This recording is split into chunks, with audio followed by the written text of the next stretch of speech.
Comprender cómo piensa un ciberdelincuente no es justificar sus acciones, sino anticiparlas. En un mundo donde la información es uno de los activos más valiosos, conocer las motivaciones, métodos y patrones de estos actores maliciosos se vuelve clave para fortalecer la ciberdefensa.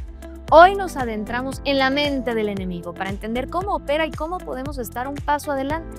Y hablaremos de eso con un experto en el tema. Le doy la bienvenida a Steven Falas, American Strategy Architect Leader de Trellix. Pues una vez más, bienvenido, y si te parece vamos directo a las preguntas. Claro. Para aquellos que no están familiarizados con el tema, ¿cómo definirías una ciberamenaza en pleno 2025? Wow, ha cambiado bastante. La verdad que cuando hablamos de ciberamenaza estamos hablando de un contexto totalmente dinámico. No es lo mismo de hace 15 o 20 años atrás. Sin embargo, el objetivo final es tratar de afectar a una persona, afectar a una organización, dejar fuera de servicio los diferentes servicios que las diferentes organizaciones pueden estar generando, ¿no? Entonces, obviamente tienen diferentes contextos, diferentes situaciones que a lo largo del tiempo han estado cambiando. ¿Y cuál es el tipo de amenazas más frecuentes que enfrentan hoy en día tanto personas como organizaciones? Bueno, vamos a ver. El tema de la exfiltración de datos es un tema fundamental porque los actores o estos grupos de ciberdelincuentes lo que hacen es tratar de sacar provecho de esa información financiera, información personal, incluso información médica para poder ejecutar fraudes, por ejemplo, captar dinero, por ejemplo. También existe la posibilidad de que muchos de estos ataques lo que buscan es sacar fuera de servicio un proceso, por ejemplo, a nivel de gobierno, el dejar sin electricidad a un país. Entonces, hay diferentes elementos que hacen que estos tipos de amenaza pues tengan diferentes contextos y objetivos. Y también en ese sentido, pues distintas naturalezas, ¿no?, del ataque en sí mismo. ¿Cómo podría uno distinguir un ataque oportunista de uno dirigido? Claro, eso tiene que ver mucho con el tipo de industria. Por ejemplo, si hablamos del sector financiero, obviamente el tema es muy directo por el hecho de poder captar dinero. Hablo del lado del atacante, por supuesto. En otros escenarios, cuando se envuelve a los clientes de mis clientes, por llamarlo de alguna forma, pues lo que busca un poco es obtener información personal que puede ser utilizada por diferentes aspectos, ¿no? Por ejemplo, defraudar desde el punto de vista económico a una persona, por ejemplo, suplantar la identidad de esa persona para poder, por ejemplo, solicitar un préstamo o hacer una adquisición de un inmueble, etc.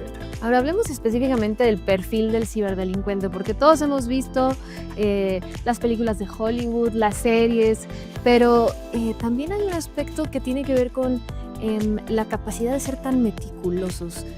¿Es verdad que los ciberdelincuentes son capaces de estudiar a su víctima, a su presa durante semanas, meses o hasta años?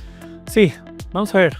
Si lo ponemos en términos de una balanza, podemos decir que el ciberdelincuente tiene tiempo, todo el tiempo del mundo. O sea, paciencia para realmente identificar cuál es la vía correcta por el cual quiere cometer la incidencia, ¿no? Está la posibilidad de que muchos de estos muchachos hoy día, pues en algunos de los procesos que hacen, lo hacen con el tema de poder demostrar ese conocimiento o poder desafiar a un sistema de que sí logre el objetivo, ¿no? Entonces, yo podría decir que hay diferentes tipos de perfiles dependiendo de lo que cada uno de ellos quiera como objetivo final. Uh-huh. Ahora dabas un ejemplo, pero no solo se trata de ego, hay quienes pueden estar motivados por temas de ideología, pues, o cualquier otro.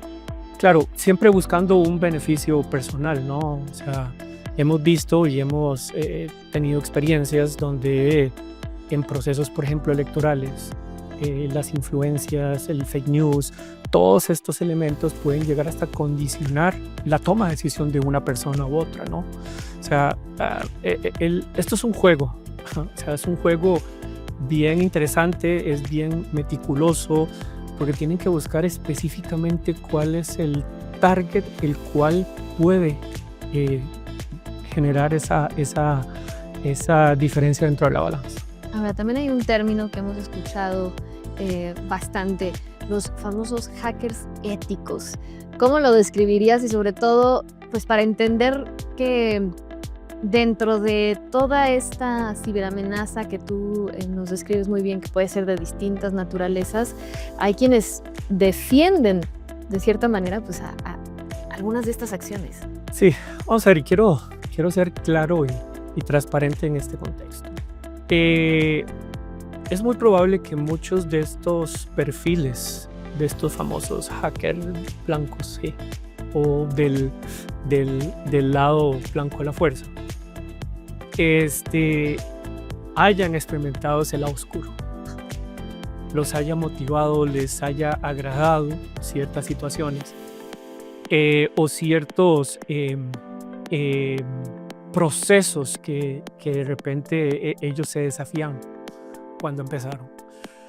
Por supuesto, hay ejemplos muy claros donde pues estas personas o estas figuras en algún instante del tiempo decidieron pasar de bando, por llamarlo de alguna forma, en lugar de cometer estas fechorías, pues preparar y asistir a las organizaciones. Entonces, la verdad que es una figura bien interesante porque te genera una gran ventaja, porque conoce la parte oscura y para ellos se les va a facilitar cómo establecer o cómo sugerir esas líneas de defensa porque experimentaron los dos mundos. Entonces, claro, hoy día muchas organizaciones, o de hecho mucha persona establece su negocio, crea su propia empresa y lo enfoca para poder asistir a las organizaciones en ese tipo de elementos. ¿Y cómo diferenciarlo de un hacker oportunista, por ejemplo, o uno que está altamente organizado o forma parte de un colectivo? Wow, mira, es complicado. O sea, la única forma que hoy día podemos identificar eso es si ellos ya establecieron una organización que asiste a las organizaciones. ¿A qué me refiero? Por ejemplo, un hacker X, tenemos muchos ejemplos, ¿no? de hackers que de repente crearon su organización, establecieron un modelo de negocio y con su experiencia asisten a las organizaciones. Entonces, a mi entender, esa es la forma más fácil de poder identificar ese tipo de personas, pero es complejo saber realmente si una persona tiene buenas intenciones o cuáles son esas intenciones. Ahora, también me gustaría entender cómo nace un hacker, cómo se desarrolla. Podría ser un joven que quizás empezó en el gaming o que le interesan muchísimo pues las nuevas tecnologías, y cómo da ese salto. ¿Han identificado algún tipo de patrón, edad, nacionalidad, algo? Sí, igual, eso ha cambiado. O sea, hoy día podemos identificar rangos de, no sé, teenagers, 10, 16 años. Es un rango interesante donde ellos han estado envueltos en todo este proceso. Pero también existe el otro elemento de reclutar ese tipo de personas. Y creo que el elemento fundamental aquí es el challenge, el desafío. Cómo yo convierto a esa persona para que el desafío provoque un elemento que me interese. Incluso en esas edades de repente tal vez no tengan tan claro el impacto que esto puede llegar a tener en términos de ser condenado, en términos de la afectación que puede llegar a tener a otras personas, ¿verdad? Entonces los inicios son así, donde de repente son juegos, Mira, tenemos algo muy parecido. De hecho, para las organizaciones se utilizan los conceptos de Capture the Flag. Mira, este es el desafío. Trata de llegar ahí a través de los diferentes informaciones que yo te voy proveyendo. Entonces ahí la persona va desarrollando esos skills que van permitiendo demostrar esa capacidad que puede tener. Ahora, no necesariamente hoy día una persona de este tipo necesita un nivel de conocimiento muy vasto. Incluso hoy día este tipo de roles suelen ser muy autoestudio. Hoy día hay mucha información que yo puedo captar, puedo entender. Y por supuesto, hoy día el uso de la inteligencia artificial está facilitando y reduciendo estos tiempos. Wow. Y digamos que también para entender a los ciberdelincuentes, pues hay que identificar ciertos rasgos quizás de la personalidad, o si nos puedes ayudar a entender cómo funciona esa mentalidad. ¿Tú los describirías como fríos, meticulosos o más bien impulsivos?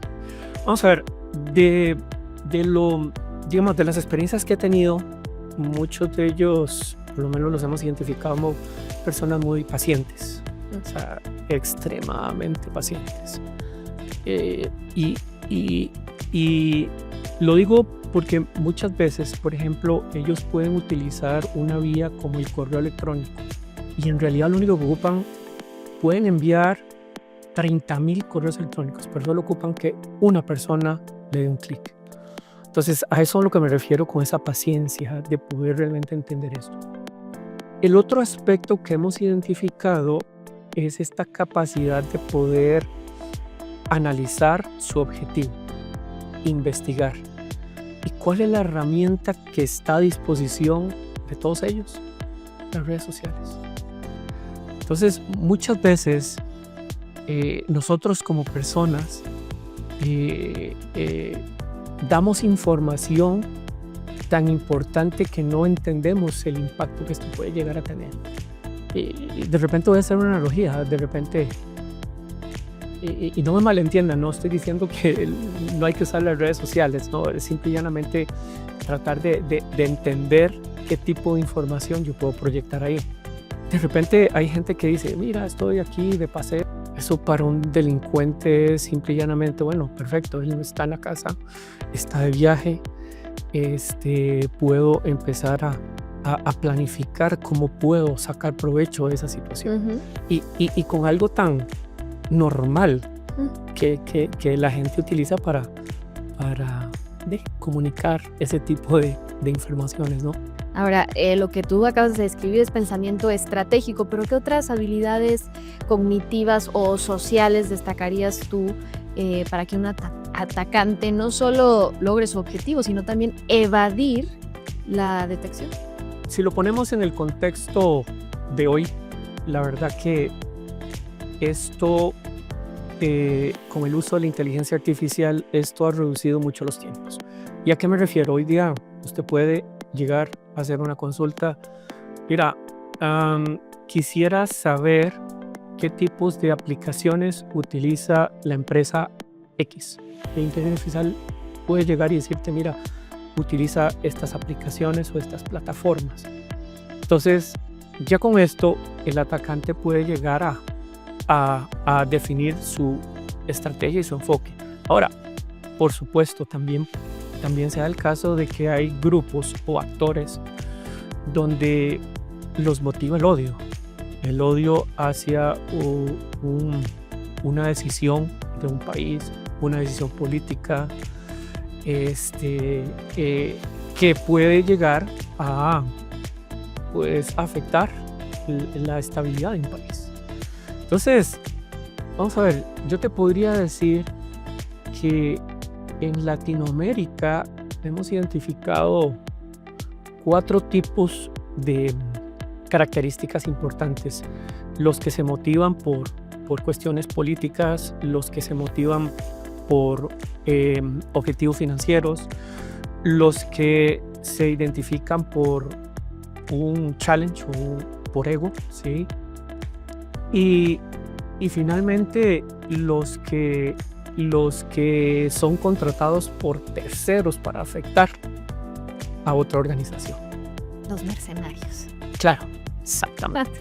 Y ya que estamos en el diagnóstico, ¿hay como tal perfiles psicológicos como en la criminología tradicional? O sea, ¿podemos hablar de psicópatas digitales o no hemos llegado todavía a ese punto en el combate a la ciberamenaza? Wow, es una muy buena pregunta.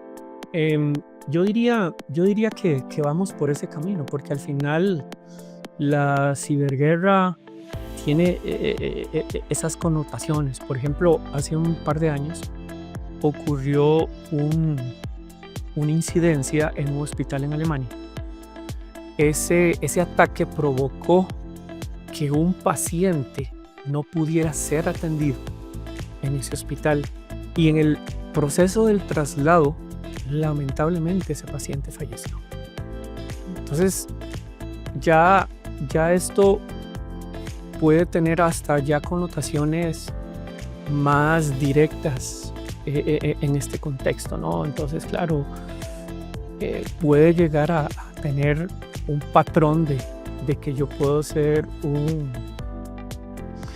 una persona con ciertos afines a afectar a otra persona, ¿no? Los famosos psicópatas, Uh-huh. ¿sí?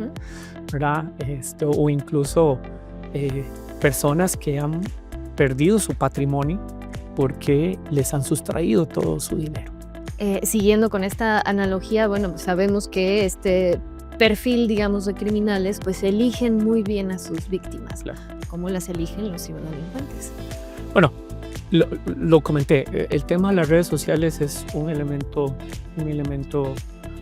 fundamental, pero también nosotros no ayudamos. Vamos a ver a qué me refiero, a qué me refiero con este punto. Yo siempre uso o trato de utilizar frases para explicarme mejor y que la gente pueda entender lo que está sucediendo. Por ejemplo, hoy día yo puedo decir que estos actores ya no hackean, sino se loguean. Entonces, ve qué interesante este concepto. ¿Por qué? Porque ahora el actor lo que está tratando de buscar es personas importantes de organizaciones. Por ejemplo, el C-Level. El C-Level tiene ciertas características interesantes. Primera, de repente no es un especialista en seguridad. Cuando hablo del C-Level hablo del CIO, CISO, ¿sí? Uh-huh. Segundo, normalmente este tipo de rol tiene acceso a mucha información de la organización. El tercer elemento es se conecta de cualquier parte. Y el cuarto es un usuario visible. Cuando yo me refiero visible, de repente todo el mundo sabe quién es el gerente financiero de tal empresa. Entonces, si unimos esas 4 características, el actor puede enfocarse en adquirir las credenciales de esa persona y a través de ese proceso poder suplantar.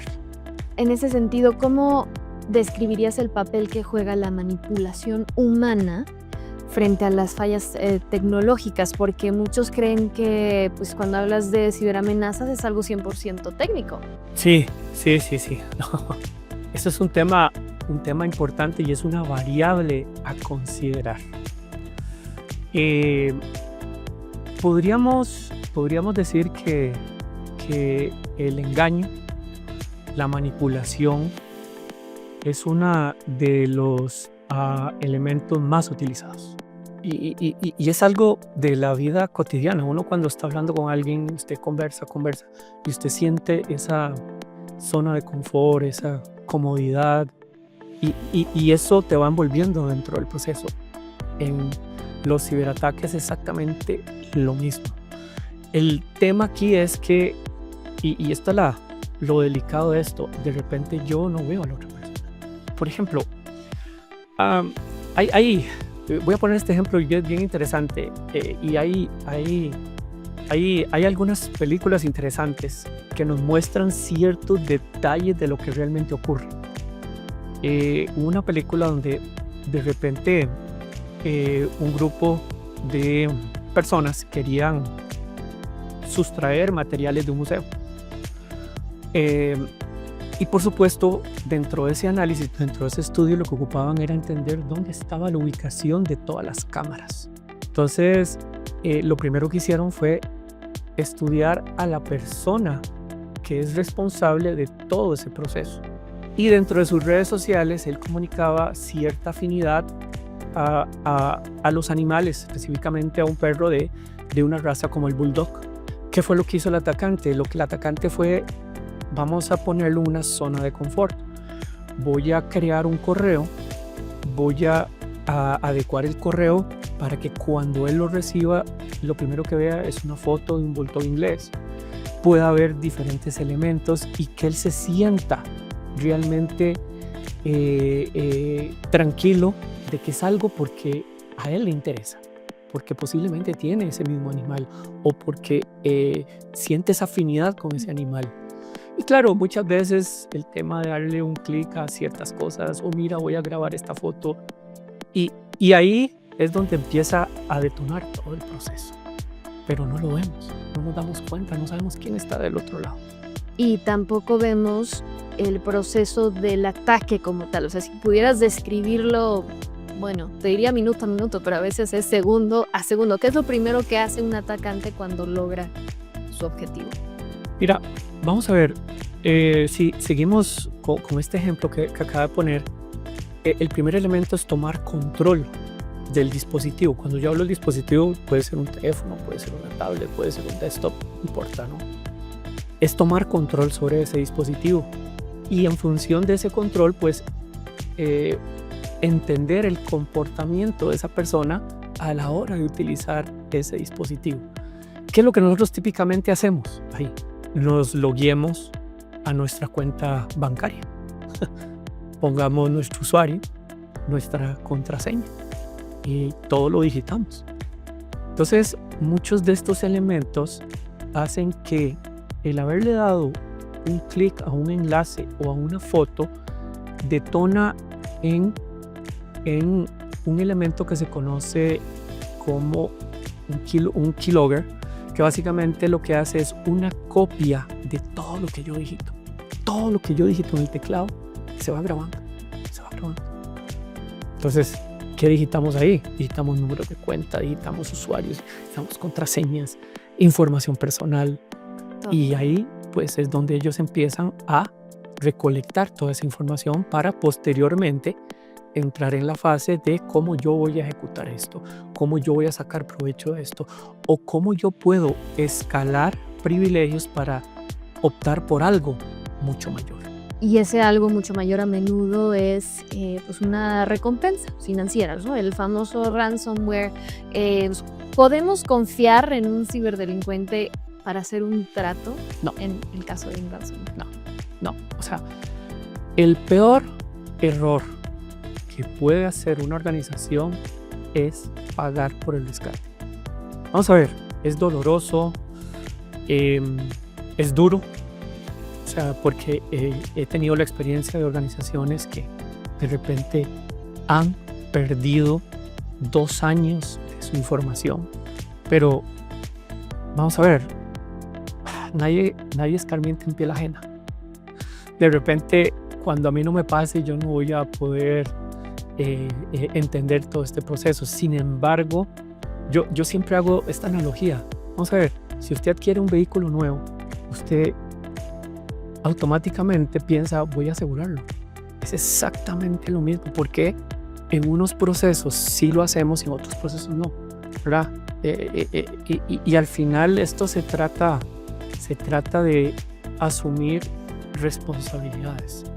El gran problema de poder pagar son 2 cosas. Primero, ¿cómo usted va a pretender que una persona que te robó sea lo suficientemente honesta para devolverte la información? Y lo otro es, ok, yo le pago, pero ¿quién me garantiza que él me va a devolver toda la información? Hemos visto casos donde, mira, aquí está una parte, no, pero es que quiero todo. Ah, no, es que te va a costar más. Uh-huh. Y si usted lo hace, va a motivar a que esto suceda. Uh-huh. Y esto se va a volver, vamos a ver, queramos o no, un modelo de negocio. Hoy día hay grupos donde pagan comisiones o pagan a muchachos para que sean parte de todo este proceso y reciben el dinero. Y nada garantiza que no lo van a volver a hacer No. las veces que sean necesarias. Por supuesto.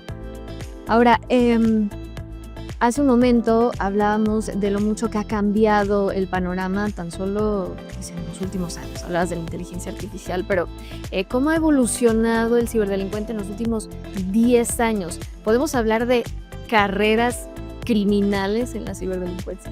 Como que si fuera un elemento universitario. Yo me gradúo y todo. Ah. Mira, puede ser. O sea, hoy día dentro de Internet uno puede encontrar cursos, principios básicos para poder hackear, principios básicos para poder crear un malware, desarrollarlo, venderlo. O sea, hoy día es un mercado. O sea, el ciberdelincuente puede llegar a tener un go-to-market importante, donde hoy día de repente pueden llegar a hasta pagar hasta $2,000 por el desarrollo de un malware y lo ponen exactamente como en un marketplace en el dark web y ahí está, y pueden llegar a gente a adquirirlo, personalizarlo un poco mejor y hacer uso de eso. O sea, pues sí, la verdad que hay un tema interesante que pueda permitir poder buscar ese tipo de situaciones, pero también vamos a ver, la persona que trata de defender o que ayuda a defender pues necesita tener esos skills, necesita entender a ese actor en particular, y queramos o no, hoy día hay ejercicios de Red Team, de Blue Team, Capture the Flag, que son puestos sobre la palestra como cursos donde usted puede llegar a defenderse, ¿verdad? Pero también de ahí está el tema que eso te ayuda y te enseña a cómo hacer un bypass. Ahora hablabas hace un momento de que al final esto ya se ha convertido en un mercado, en una industria enorme, inimaginable. Pero como ocurre en cualquier mercado, hay empresas. Podemos hablar de empresas criminales, o sea, pero empresas en el sentido tradicional como nosotros lo entendemos, con estructuras, con CEOs. Sí. Por ejemplo, hay grupos y hablamos, digamos, del caso de ransomware específicamente, que son servicios, o sea, ransomware as a service. Entonces, claro, es una empresa donde recluta gente, puede llegar y decir, mira, tenemos esta posibilidad de que sea parte de nuestra empresa, los invita, usted puede ganar cierta cantidad de dinero, puede asociarse, puede pagar un fee, como un club campestre, y yo voy a tener ciertos beneficios. Sí, claro, por supuesto. ¿Y ha habido alguna evidencia de rivalidades, competencias entre este tipo de empresas? Buena pregunta. Vamos a ver.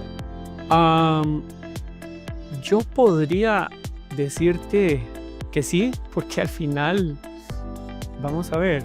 Bueno, yo te podría decir que sí, porque al final esto es digamos, si lo encasillamos bajo el perfil de ganar dinero, pues claro, estás ganando dinero que yo pude haber ganado.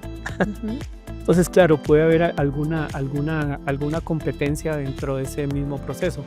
Sin embargo, también podemos decir que el pastel es tan grande que puede que alcance para todos. Entonces, pueden llegar a establecer ciertas negociaciones para poder decir, mira, no te enfoques en este país en específico o en esta industria en específica. De hecho, cuando se hace un perfilamiento de un grupo, hay elementos importantes que uno va adjudicando a ese grupo.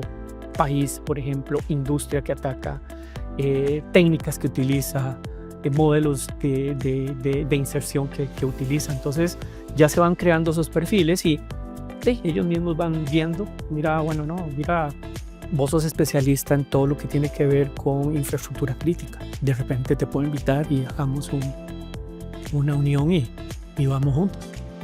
Todo eso es válido. Muy civilizados.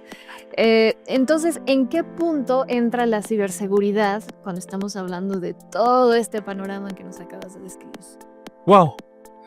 Es un elemento muy importante, que no necesariamente todas las industrias lo llegan a entender de una forma proactiva. Vamos a ver si me explico. Por ejemplo, igual sigo con mis frases, ¿no? ¿Por qué un incidente se da? Para mí, la respuesta es bien sencilla. Por algo que dejamos de hacer. Un ejemplo. Llega, me llama un cliente de una organización, me dice, mira, bueno, tuvimos un ataque ransomware y nos cifraron ciertas máquinas. Pero resulta que ese proceso que ejecutó ese grupo lo favoreció porque yo no había actualizado el sistema. Entonces, yo me pregunto, ¿qué culpa tiene un actor? ¿O qué culpa tiene una amenaza como un ransomware de que su objetivo se haya cumplido? Si nosotros mismos le dimos el espacio para que pudiera materializar su incidente. Entonces, y disculpe si soy un poco tal vez directo, pero en realidad en cualquier situación que yo llego a analizar todavía no he encontrado algo que me diga que eso o lo contrario a eso, ¿no? Por ejemplo, te voy a dar algún dato interesante aquí en México. Por ejemplo, en este primer semestre de este año, la herramienta más utilizada ha sido PowerShell. ¿Qué es PowerShell? PowerShell es una herramienta de gestión que se utiliza dentro de las infraestructuras de TI. Una herramienta para gestionar. Pero estuvimos viendo que más del 12% de las incidencias a través de estos actores utilizaban esa herramienta. Y esa herramienta era provista por esa organización. Por las razones que sea. Porque desconocía que estaba activa, o porque no la sabe utilizar, o porque la tenía activa por default y nunca se percató de eso. Y entonces, ¿cuáles son las técnicas que utilizan para anticiparse a los movimientos del enemigo digital? O sea, podemos decir que leen la mente de los ciberdelincuentes. Vamos a ver. Para mí, lo más importante es cómo utilizar la inteligencia de amenazas. ¿A qué me refiero con esto? Vamos a ver. Por supuesto, todos los actores desarrollan sus técnicas, sus tácticas, sus modelos, sus modos operantes. Todo eso es inteligencia. Entonces, organizaciones a nivel global lo que hacen es estudiar esos patrones de comportamiento, estudiar esos elementos y ponerlo a disposición de las organizaciones. Entonces, para mí, la inteligencia es una de las formas con la cual, y voy a ser bien radical con lo que voy a decir, yo podría decir que es una de las formas que pueden tener las organizaciones para predecir un ataque. ¿Por qué? Por ejemplo, si vamos a Europa y vemos que hay un comportamiento que está afectando alguna plataforma en particular, lo primero que yo tengo que hacer, si yo estoy aquí en México, es, mira, yo utilizo esa plataforma. Mi negocio utiliza esa plataforma para poder captar clientes. O cómo yo me puedo defender a intentos de ataques a través de esa plataforma que ya fue identificada a nivel global. Entonces yo lo que llamo es cómo utilizar la inteligencia de una forma accionable para poder ser más proactivo que reactivo. Y en ese sentido, ¿cómo capacitar al personal, digamos, más allá de aquellos que estén enfocados a combatir las ciberamenazas, al personal en general, o sea, para evitar que una persona pase de ser escudo a ser la puerta de entrada a la ciberdelincuencia? Porque muchos quizás sienten que estos temas están muy elevados, muy complicados, etc. Sigo con mis frases. El secreto, a 33,000 pies de altura, luego podemos entrar en cierto detalle, pero yo no puedo proteger lo que yo no veo. O sea, si yo como responsable de proteger el activo más importante de mi organización no entiendo, no sé cómo funciona, o peor aún, yo no entiendo mi modelo de negocio, ¿a qué me refiero? A la industria donde yo estoy trabajando, es bien difícil poder estar en un campo de juego de igual a igual, ¿verdad? ¿Por qué? Porque eso puede detonar en varios elementos. Si yo no conozco mi modelo de negocio, cuando yo voy al board, o como yo le llamo, el Olympus, a pedir inversión, posiblemente yo no estoy hablando el mismo idioma que el board necesita para poder realmente canalizar la inversión necesaria para poder proteger ese activo. Ahora, si ya fuiste víctima de un ataque, ¿cómo puedes reconstruir la confianza? Vamos a ver, cuando hablamos de un ataque, tenemos que entender que existen 3 grandes fases. Antes de un ataque, durante un ataque y después de un ataque. ¿Ok? Tu pregunta es bien importante porque tenemos que entender ese contexto y esa realidad. Lo primero que tenemos que entender es que no hay seguridad 100%. En algún instante va a suceder algo. ¿Cuál es el problema? El problema es no estar preparado para esa fase. Y ahí es donde realmente el impacto golpea duro. ¿Por qué? Porque pueden haber elementos desde el punto de vista de reputación, elementos desde el punto de vista de deserción de clientes, elementos que comprometan la información de mis clientes. Y al final yo soy el responsable de todo eso. Entonces, si yo entiendo que yo puedo ser objeto a un incidente, pues tengo que tratar de mitigar en su máxima expresión cómo yo voy a enfrentar eso. Y esto es típico dentro de los diferentes modelos de negocio cuando hablamos de riesgo. Hay muchas formas de manejar el riesgo. Yo lo puedo trasladar, puede ser un seguro, ¿sí? Yo lo puedo asumir o yo lo puedo mitigar de raíz con cierta inversión. Entonces, creo que eso es uno de los elementos fundamentales. Aprender sobre lo que pasa para que eso no vuelva a suceder. Y hay algo sumamente importante. No tenemos que ser egoístas. ¿A qué me refiero? Compartamos lo que nos pasa. Es bien difícil poder llegar y decir, vamos a ver, si yo estoy en una industria como la financiera, donde tenemos el mismo objetivo, o sea, es el mismo modelo de negocio, pero ¿cómo yo voy a estar feliz de que a mi competencia le suceda eso? ¿Verdad? Entonces, el que podamos crear estas comunidades para realmente compartir lo que está sucediendo, cuando aprendamos a hacer eso, va a ser un elemento fundamental para poder reducir esos gaps. Wow. Eso como industria, como actores, pero también compartir quizás al interior de la organización suena mucho más sencillo de lo que realmente puede llegar a ser en el plan de respuesta. ¿Cómo fomentar esa cooperación con las distintas áreas? Legal, recursos humanos, comunicación para el control de daños, etcétera. Sí, es que lo que ocurre, y me parece que dentro de la entrevista tocaste el tema, no necesariamente la ciberseguridad es un elemento tecnológico. Tenemos que entender que la ciberseguridad es un habilitador de negocio, ¿sí? Por ende, necesitamos entender la responsabilidad que tiene cada uno dentro de las diferentes funciones que yo tengo, ¿verdad? Por supuesto, recursos humanos. 2 ejemplos interesantes. Dentro de cualquier industria, recursos humanos es una de las áreas que más recibe correos electrónicos con un archivo adjunto. ¿Qué son los CVs o los currículums?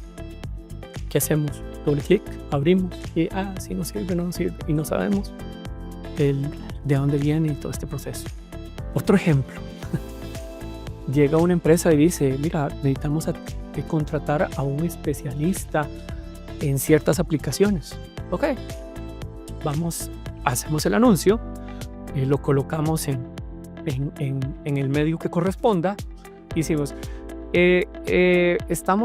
requerimos contratar un analista para que pueda desarrollar programas en Sybase, en SQL, en Microsoft, en Linux, en Unix, en bases de datos. Ahí estamos diciendo al actor toda la operación nuestra. Pero, ejemplo, 2 elementos, detalles pequeños que pueden hacer la diferencia con respecto a si yo realmente necesito entender qué información es la que yo tengo que publicar o que no, o cómo manejar ese tipo de información. ¿Sí me expliqué? Sí, claro, qué importante. Y para ir cerrando, entonces,